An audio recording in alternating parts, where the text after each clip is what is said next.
حضرت ابو ہریرہ رضی اللہ تعالیٰ عنہ سے روایت ہے، نبی پاک صلی اللہ علیہ وسلم نے فرمایا، جس کی نماز نہ ہو اس کا اسلام میں کوئی حصہ ہی نہیں ہے۔ خوف آ جاتا ہے اس حدیث کو سن کر یا پڑھ کر، جس کی نماز نہ ہو اس کا اسلام میں کوئی حصہ ہی نہیں ہے۔ امام طبرانی حضرت عائشہ صدیقہ طیبہ طاہرہ زاہدہ عابدہ رضی اللہ تعالیٰ عنہا سے روایت کرتی ہیں کہ نبی پاک صلی اللہ علیہ وسلم نے فرمایا، قیامت کے دن جو شخص 5 نمازیں لے کر آیا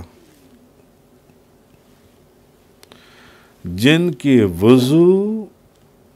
ان نمازوں کے وضو، ان کے اوقات، ان کے رکوع اور ان کے سجود کی اس نے حفاظت کی ہو،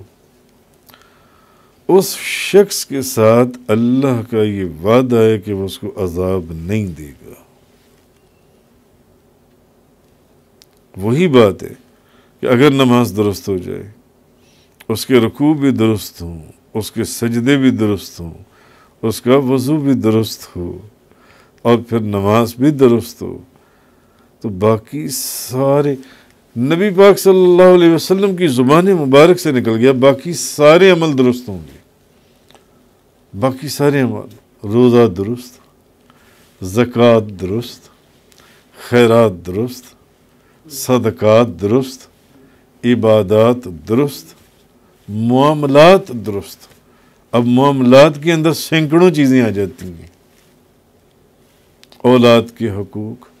ماں باپ کے حقوق، بیوی کے حقوق، رشتہ داروں کے حقوق، رزق حلال، محنت، روزی روٹی، ہر طرح کے معاملات اس کے درست ہو جائیں گے اگر نماز اس کی درست ہو گئی۔